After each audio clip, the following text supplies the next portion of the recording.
Om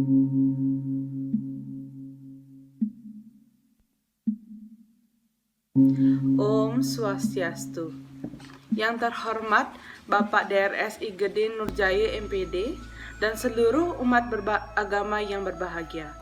Pertama-tama kita panjatkan puji syukur kepada Ida Sang Yang Widiwasa, karena rahmat-Nya lah kita diberikan kesehatan dan kekuatan dan dapat melakukan segala aktivitas pada hari ini.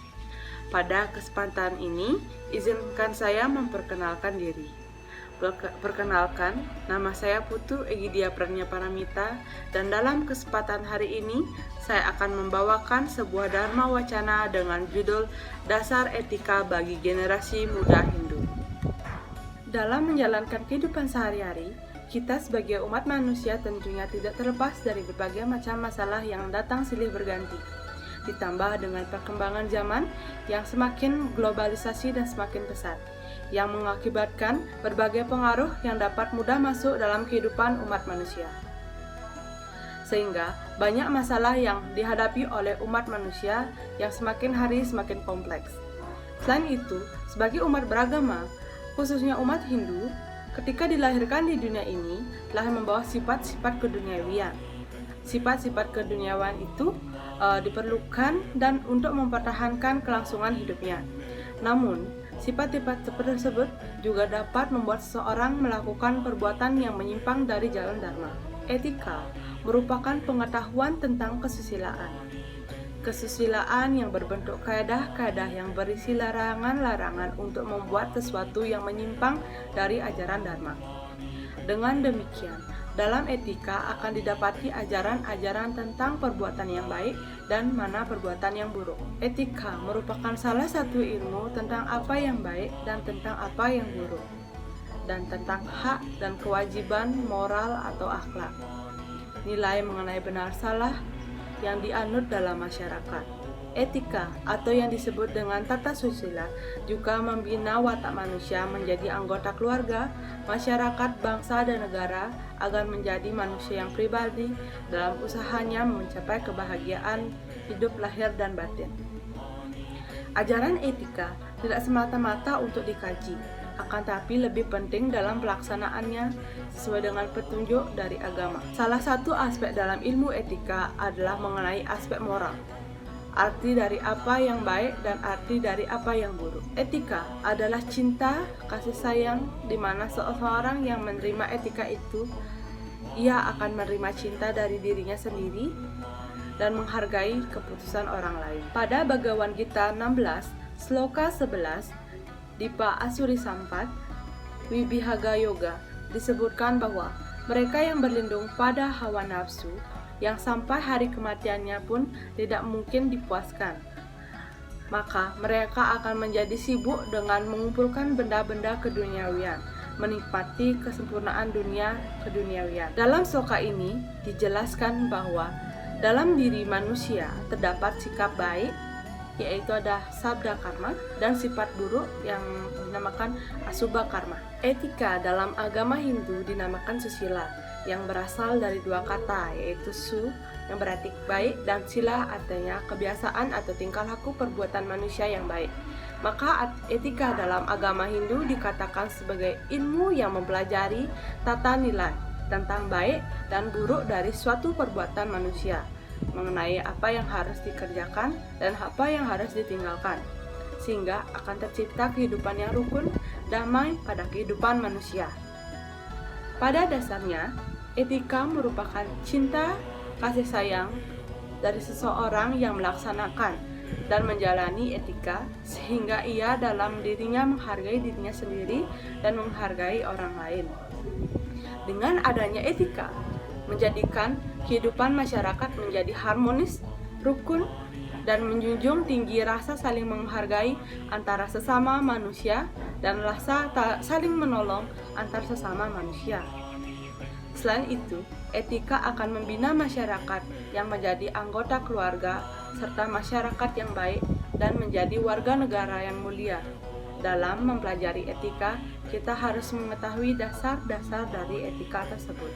Yang selanjutnya mengenai dasar-dasar etika dalam agama Hindu.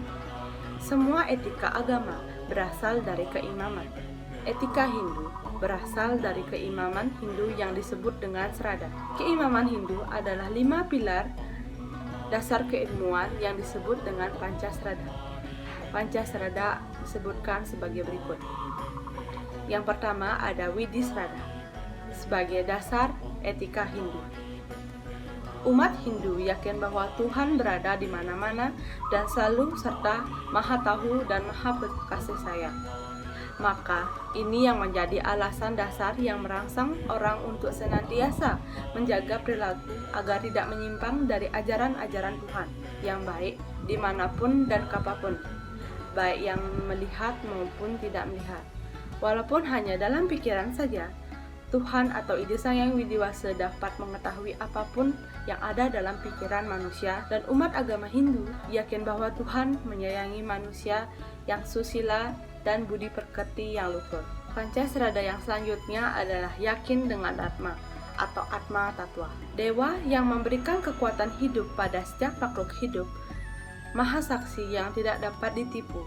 Maka pada etika tidak boleh berbohong, karena yakini pada dasarnya Atma dan semua makhluk tunggal, tetapi berbeda kondisi karena karma dan tubuhnya masing-masing. Disebut dengan konsep Bhinneka Tunggal, yang artinya berbeda-beda sama satu sama lain, namun pada hakikatnya tunggal. Pada kenyataannya, bahwa manusia memiliki keadaan yang berbeda-beda, baik dari segi umur, status, dan lain-lainnya. Maka manusia perlu tata krama dan etika sesuai dengan keyakinan bahwa hakikatnya semua Atma adalah tunggal.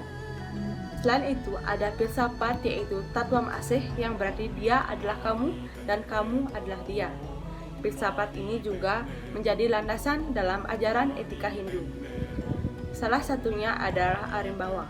Maksudnya adalah mempunyai pertimbangan kemanusiaan, mempunyai rasa welas asih, ingin menolong, dapat memaafkan, sehingga dalam melakukan semua tindakan orang lain mengikut pada dirinya sendiri.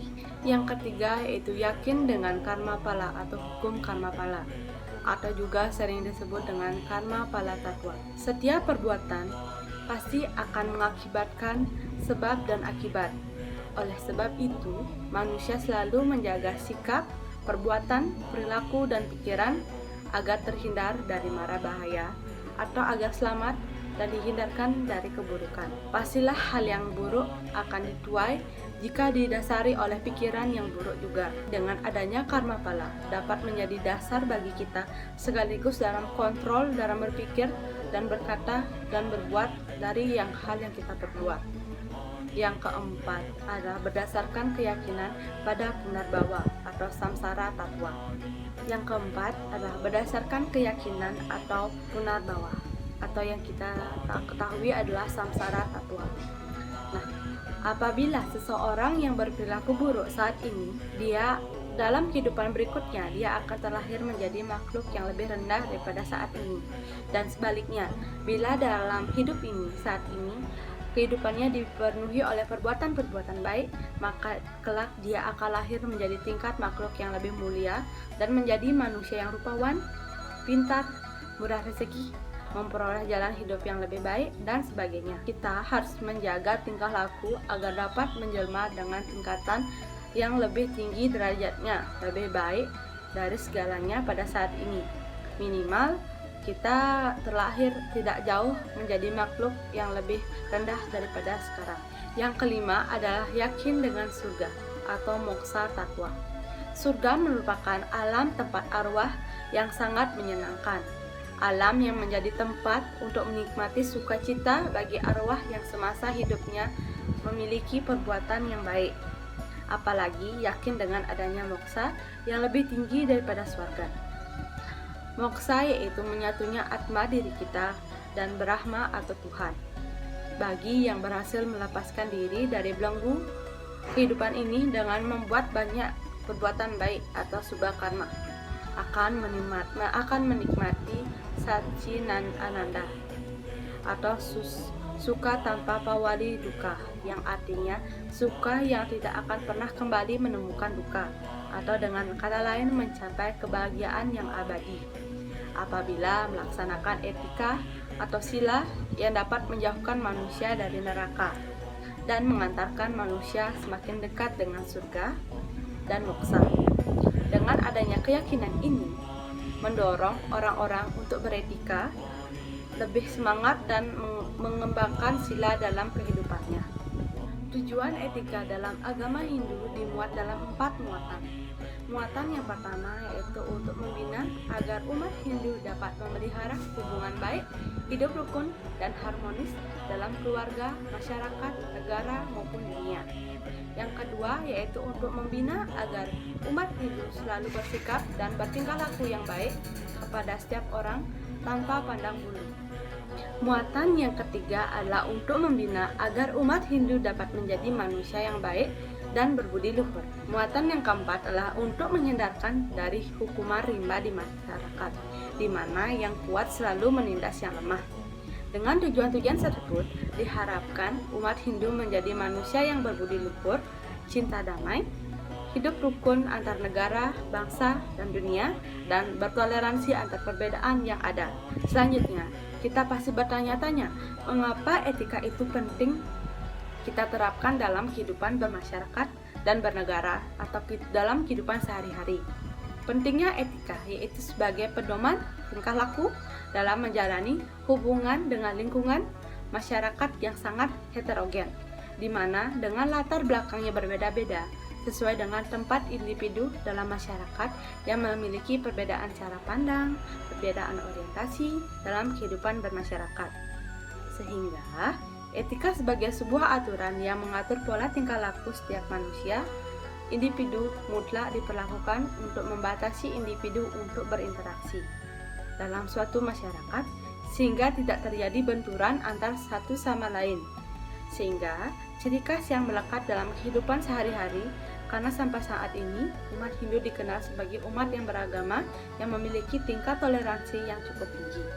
Pentingnya etika yang kedua yaitu sebagai kumpulan asas atau nilai yang berkenaan dengan akhlak, dianggap sebagai identitas suatu kelompok masyarakat maupun individu. Etika ini melekat dalam individu sendiri maupun kepada kelompok tertentu. Dalam kehidupan bermasyarakat, etika menjadi salah satu alat ukur untuk menentukan status dalam stratifikasi sosial masyarakat. Semakin tinggi akhlak maupun etika yang dianut, maka semakin tinggi status sosial yang dimiliki pula, ataupun sebaliknya. Pentingnya etika yang ketiga adalah untuk meningkatkan kualitas diri sendiri. Etika sebagai ilmu tentang apa yang baik dan apa yang buruk, dan tentang hak dan kewajiban, moral ataupun akhlak, memberikan tuntunan kepada setiap individu untuk memiliki nilai yang lebih mulia. Manusia akan tampak begitu mulia apabila mampu setiap tindakannya membedakan hal yang baik maupun hal yang buruk, namun menjalankan swadharma dan sebagai kewajiban utama. Yang keempat, pentingnya etika yaitu adalah sebagai pengendali diri. Secara kodrati, manusia adalah makhluk dengan ego atau keinginan yang tinggi. Dengan dasar itu, manusia perlu suatu kaidah atau aturan atau pengikat ataupun etika untuk mengatur segala tingkah laku sehingga dalam upaya menyesuaikan ego dan keinginan manusia etika menjadi salah satu alat kontrol agar sesuatu keinginan atau ego tersebut dapat ditanggulangi atau dicegah agar tidak semakin parah. Pentingnya etika yang kelima yaitu untuk menghindari terjadinya kebenturan kebutuhan antara manusia satu dengan manusia yang lainnya. Manusia adalah makhluk yang konsumtif, memiliki tingkat kebutuhan yang begitu kompleks baik secara kuantitas, kualitas maupun sejenisnya. Setiap manusia memiliki kebutuhan yang berbeda-beda sehingga dalam usahanya untuk memenuhi kebutuhan tersebut, etika diperlukan untuk mengakomodir segala usaha pemenuhan kebutuhan tersebut, sehingga tidak jadi terbenturan antara manusia satu dan manusia lainnya sehingga memicu konflik dalam suatu masyarakat. Contohnya, dalam pemenuhan kebutuhan sehari-hari, yaitu adalah kebutuhan makanan. Jika etika tidak diatur, maka setiap manusia akan berebut dalam mencari makanan untuk dirinya sendiri. Yang keenam, yaitu adalah untuk menciptakan hubungan yang harmonis dengan lingkungan, sesama manusia, dan penciptanya. Agama Hindu dengan kandungan ajaran tentang pengendalian diri, etika, toleransi yang sangat berguna bagi pedoman dalam membina hubungan yang harmonis dalam semua makhluk ciptaan Tuhan dan juga kepada Tuhan tersendiri. Sehingga manusia atau umat Hindu bisa menjalankan segala kegiatan dengan baik dan benar. Pentingnya etika nomor ke-7 yaitu sebagai bentuk toleransi. Secara umum, toleransi diartikan sebagai bentuk penghargaan, yakni memberikan penghargaan terhadap orang lain. Dalam hal ini yaitu yang paling menonjol adalah penghargaan tentang ajaran agama yang dianut orang lain. Atau toleransi ini berarti kita sebagai umat Hindu memberikan toleransi atau menganggap umat beragama juga wajib melakukan kegiatan keagamaan mereka. Sesungguhnya, toleransi tidak hanya berkaitan dengan penganut agama yang lain, tetapi juga perlu ditumbuhkan dalam kaitannya menjaga kehidupan intern antara umat beragama. Maksudnya, bila terdapat perbedaan paham atau perbedaan pendapat terhadap ajaran agama dalam suatu usaha intern, maka penghargaan atau toleransi tersebut ditumbuh kembangkan sedemikian rupa dengan umat lain dan antar umat lain dengan pemerintah. Yang selanjutnya adalah prinsip-prinsip etika Hindu. Yang pertama adalah prinsip kebebasan. Etika memberikan setiap orang untuk memiliki suatu kebebasan, yaitu untuk menggunakan haknya.